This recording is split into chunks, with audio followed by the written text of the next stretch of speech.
Hello friends, welcome back to my channel magical Ritu. ఈరోజు texture వచ్చేసి పిల్లలు బ్లాక్గా ఉన్న పిల్లలు వైట్గా మారడానికి రెసిపీ అండి. ఒకసారి చూడండి. కొంచెం శనగపిండి తీసుకోవాలి, అంటే బేసన్. దాని తర్వాత పసుపు, తర్వాత పాలు తీసుకోవాలి. ఈ 3 ఇంగ్రీడియంట్స్తో ఎలా టెక్స్చర్ చేసుకోవాలో ఇప్పుడు చూపిస్తానండి మీకు. ఫస్ట్ ఒక బౌల్ తీసుకోవాలి. ఇలా స్ట్రక్చర్ వచ్చేస్తుంది. ఈ కన్సిస్టెన్సీలో ఉండాలి మీకు. ఇలా మరీ థిక్గా కాకుండా థిన్గా కాకుండా ఈ కన్సిస్టెన్సీలో ఉండాలి. చూడండి, ఇప్పుడు ఒక బౌల్ తీసుకొని దానిలోకి ఒక టేబుల్ స్పూన్ బేసన్ తీసుకోండి.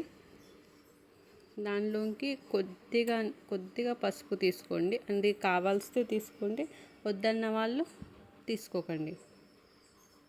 కొంచెం పసుపు తీసుకోండి.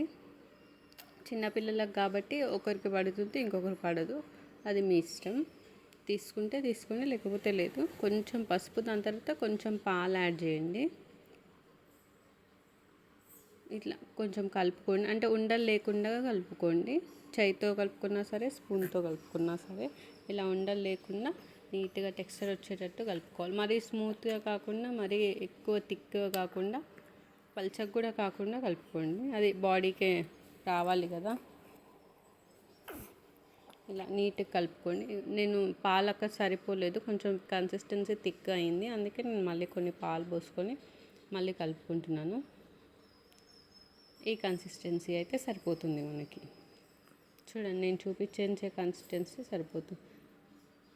పిల్లలకి స్నానం చేసే ముందు పెట్టాలండి ఇది.